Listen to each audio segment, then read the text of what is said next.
ગઈ હોળી ધૂળેટીના તહેવાર નિમિત્તે તારીખ 13 થી 15 વચ્ચે જ્યારે હીરાના કારખાનાઓમાં રજા હોય છે અને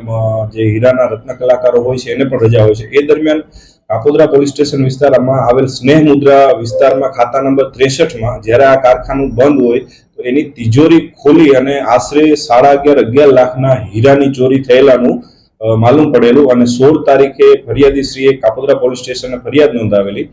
જ્યારે આ બનાવમાં આશ્ચર્યજનક વાત એ હતી કે આ તિજોરી તોડવામાં નથી આવેલી, આ તિજોરી નંબરિંગ વાળી હતી, જેમાં લોક ખોલવા માટે ડિજિટલ નંબરનો ઉપયોગ થતો હોય, એ નંબરની પણ કોઈ ચોરી કરેલી હોય અને તિજોરી ખોલેલી હોય એ પ્રકારની આ ચોરી હતી।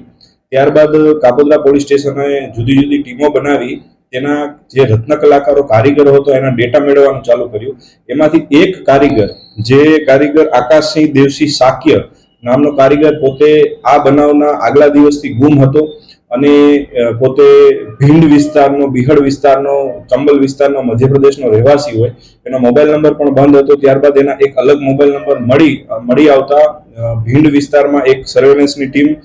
પીએસઆઈ પિંજર તથા દામજીભાઈ અને સંજયભાઈ હેડ કોન્સ્ટેબલોને મોકલવામાં આવેલા અને ત્યાં આગળ 2-3 દિવસ રેકી કરતા એ વ્યક્તિ 2-3 દિવસથી આ હીરાની ચોરી કરીને ત્યાં જ રહેતો હોય એને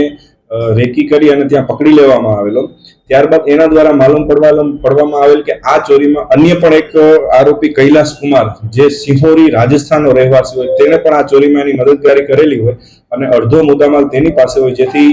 ભીંડ વિસ્તારમાંથી એ પ્રથમ આરોપીને પકડી અને રાજસ્થાન ખાતે તપાસમાં ગયેલા અને રાજસ્થાન ખાતેથી બીજા આરોપીને પકડી અને